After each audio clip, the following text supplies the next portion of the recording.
চলনবিলে সরিষা ফুল থেকে মধু সংগ্রহে ব্যস্ত সময় পার করছেন মৌচাষীরা। ইতিমধ্যে দেশের নানা জেলা থেকে আসা ১০০ থেকে ২০০ জন ভ্রাম্যমাণ মৌচাষী প্রায় ৮,০০০-এর বেশি মৌ বাক্স স্থাপন করেছেন।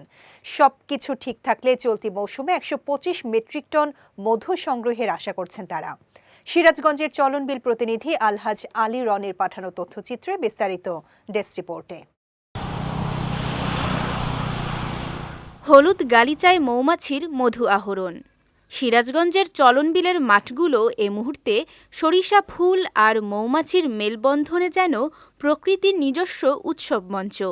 শীতের হিমেল হাওয়ায় ফুল, মধু আর মানুষের ব্যস্ততায় পুরো এলাকা এখন এক জীবন্ত ক্যানভাস। চলনবিলের ৯টি উপজেলায় প্রতি বছরের মতো এবারও সরিষা ক্ষেতের পাশে সারি সারি মৌবাক্স বসিয়েছেন মৌচাষীরা।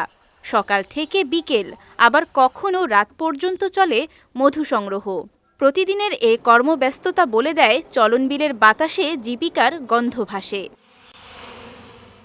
এবার দেশের নানা জেলা থেকে চলনবিলে আসা ১০০ থেকে ২০০ ভ্রাম্যমাণ মৌচাষী প্রায় ৮,০০০-এর বেশি মৌবাক্স স্থাপন করেছেন। চলতি মৌসুমে ১২৫ মেট্রিক টন মধু সংগ্রহের আশা করছেন তারা।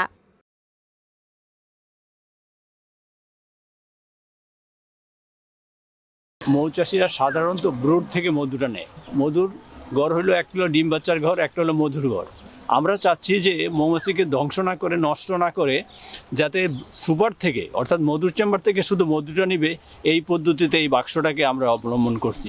আমাদের টার্গেট যে পরিমাণ আছে, আল্লাহ যদি রহম করে ইনশাল্লাহ আবহাওয়া ভালো কারণে আমাদের মধু সংগ্রহটা খুব ভালো হবে। আইসে এখানে আপনার ১৫-২০ দিন হয়ে গেছে। বক্স নিয়ে আইসে হচ্ছে ১৭০ পিস। বর্তমান এখন আবহাওয়া অনেকটা ভালো, আশা করতেছি সামনে আমাদের যে টার্গেটটা ছিল ম্যাক্সিমামটা পূরণ হতে পারে। এদিকে মৌচাষীদের সঠিকভাবে মধু আহরণে সব ধরনের পরামর্শ দেয়া হচ্ছে বলে জানালেন এই কৃষি কর্মকর্তা। প্রায় ৮,০০০ হেক্টর জমির আওতায় আমাদের প্রায় ৮,০০০-এর উপরে মৌবক্স বসছে, যার মধ্যে প্রায় ৫০ থেকে ৬০ জন কৃষক আছে। এর মধ্যে কিছু কৃষক বাহিরে এবং কিছু কৃষক আমাদের স্থানীয় কৃষক আছে। এবছর আমাদের প্রায় ১২৫ মেট্রিক টন মধু আহরণের লক্ষ্যমাত্রা আছে। এর মধ্যে প্রায় ৪১ মেট্রিক টন মধু আমাদের মধ্যে আহরণ হয়ে গেছে। আশা রাখি যদি আমাদের পরিবেশ ভালো থাকে, আবহাওয়া ভালো থাকে, আমরা পুরো মধুটা আহরণ করতে পারবো। এখানকার মধু দেশের বিভিন্ন অঞ্চলে সরবরাহের পাশাপাশি বিদেশেও রপ্তানি হয়। বিজয় টিভি নিউজ ডেস্ক।